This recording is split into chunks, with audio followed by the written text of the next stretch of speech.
Right then, there's a quick walk around video, and this is for one of the rarer cars you'll see actually. This is the top of the range EX Plus 1.8 petrol Civic Tourer, or Estate as other people like to call them. This car's covered just 65,000 miles, finished in white, which always looks good on these cars. Roof rails fitted, proper Honda ones as well. The car's really nice. Done the miles very well indeed. Front of the car, very good indeed. Lights and lenses are clear and intact. Bonnet very clean. Only the odd touch-in which has been done over the years, and I'm talking literally just a couple, but generally for a car this age mileage, done it incredibly well. Near side of the car, lovely and smooth in the panels. There's no indentations I can see in the panel work at all, and it's still such a striking looking estate car. And it's one of the few cars I think looks much better as an estate than in any other form. Near side front alloy, again very good. Not perfect, but very good. Near side rear alloy, can't see any obvious marks on there at all. From the back particularly, I just think that's just a really striking car, because quite often when they're practical they can look a little bit dumpy. And the back, very clean and tidy. The offside, driver's side, and beautifully smooth in the panel work, no indentations there at all. Offside rear alloy, lovely condition. The main panels are really good. And final alloy, again, very good as well. And externally, there will be the odd minor mark for what is now a 9-year-old car, but that's in really fabulous condition. Let's come into the boot area now. Absolutely cavernous boots. Honda finished them really nicely. It's been kept very well. Obviously load cover fitted, which means carpeted areas underneath, in very good condition. Let's come into the back now. Wide opening rear doors, black leather interior, and this is where Civics, like all family cars, can kind of let themselves down, because it's basically where the kids have been sitting, and yet this one's been kept really well. Coming to the front and passenger side now, all very clean and tidy. Passenger seat itself, very good condition. Finally coming on the driver's side, again door card very clean and tidy. Owner previously sensibly put a rubber mat down for himself. It's much harder wearing. Driver's seat generally really good. You get that little bit of compression where your back side slides in and out, and tiny bit of wear on the bolster there. But in all honesty, for a car of this age of mileage, that's miles better than most you'll see. So finally inside the car, engine's running as is always the case, so the engine, so the dashboard can be seen illuminated. Dashboard's in beautiful condition. Just to quickly come up here for you, hopefully you can see 65,832 miles. Sat nav working exactly as intended there. And just pop the car into reverse, you can see the camera working exactly as it should as well. But it really has been kept fabulously well. And that's the view. Do apologise, it's a bit of a glitch there. That's the view you get as a driver. I mean, still rate that as one of the best dash designs anywhere in its class, because it just works so well. Finally, just to show you, owner's manual pack and lock and wheel nut key, all here and present with the car. Right then, this is a quick road test video, and this is for a rare car. This is a Honda Civic 1.8 EX Plus Tourer. Car's registered FG64HCA, and with a mileage of just 65,833 recorded. The reason for all of our videos, and I say this in each and every one, is simply because we want to ensure that people get to see the cars we're advertising actually in operation. We, like many people, have been to see cars which have looked absolutely fine in photographs or description, only to get there and find out there's an obvious fault that shows up when you drive the car, so hence that's why we do it. Also done on these very quiet country roads in this beautiful part of Gloucestershire, and this actually forms part of the road test route we take our customers on, and the theory being that hopefully then it'll be representative of what you'd feel yourself should you be offered a test drive of the car. So coming to the car, a very well looked after vehicle. It really is a lovely car this. just go through all the mechanical stuff I always do, starting with the engine, which starts instantly and settles to a smooth, even idle. There are no warning lights on the dashboard at all relating to the engine or any other part of the car. Temperature gauge is running at a third, which is exactly where it's meant to be on one of these cars.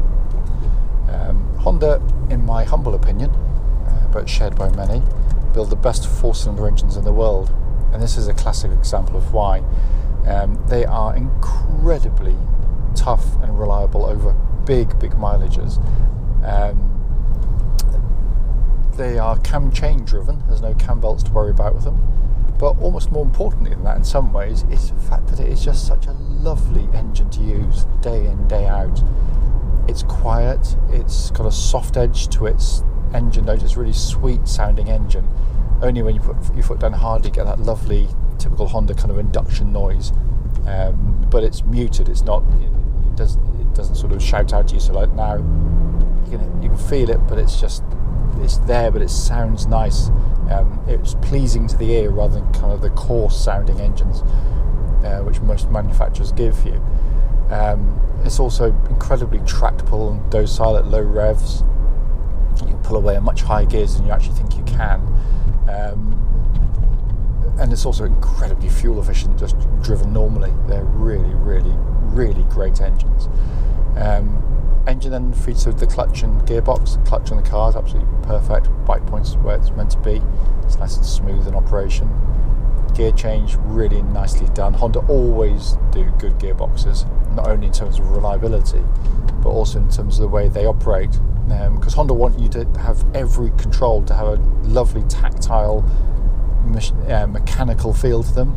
The gearbox is obviously, apart from the steering, the most commonly touched lever of all in the car, and what it gives you, this brilliant gear change. It's short and throw, it's got a lovely clunk action to it. It's really satisfying to use, and it's, if you enjoy your driving, you'll enjoy the gearbox, let's put it that way. And that feels, by the way, exactly as it would have done when it was new, because they just don't seem to show any wear, even with big mileages.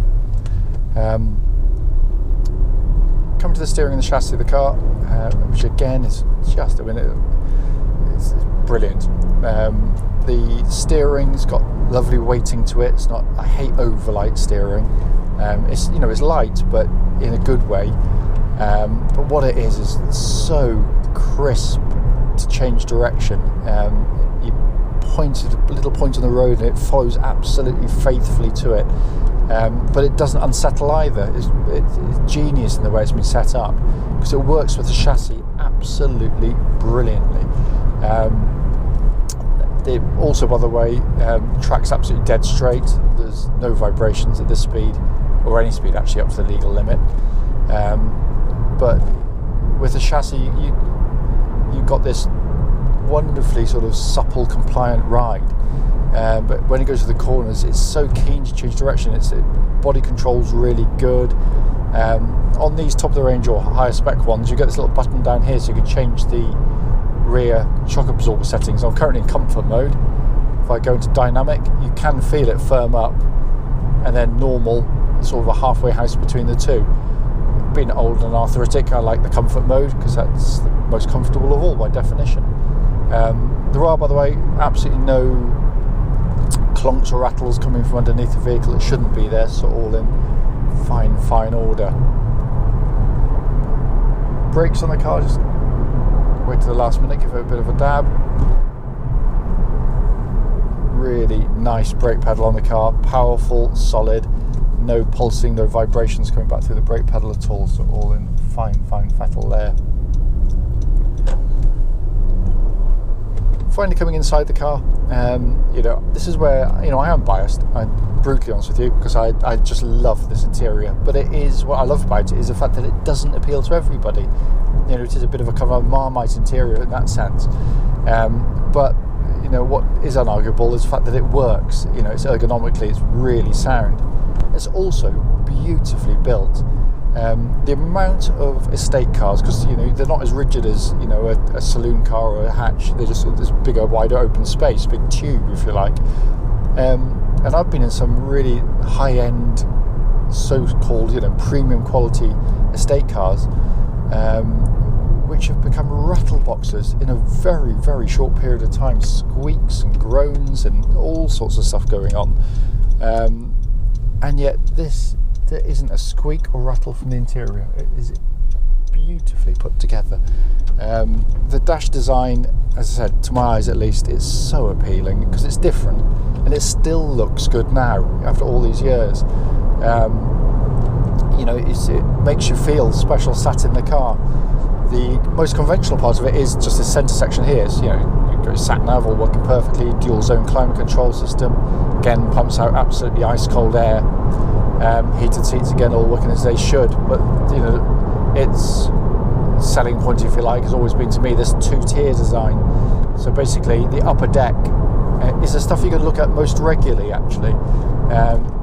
If you do things, you've got a little information pod up there, but if you change your radio station or your blower settings, you've got a small display down here, but you've also got a much larger display high up on the dashboard.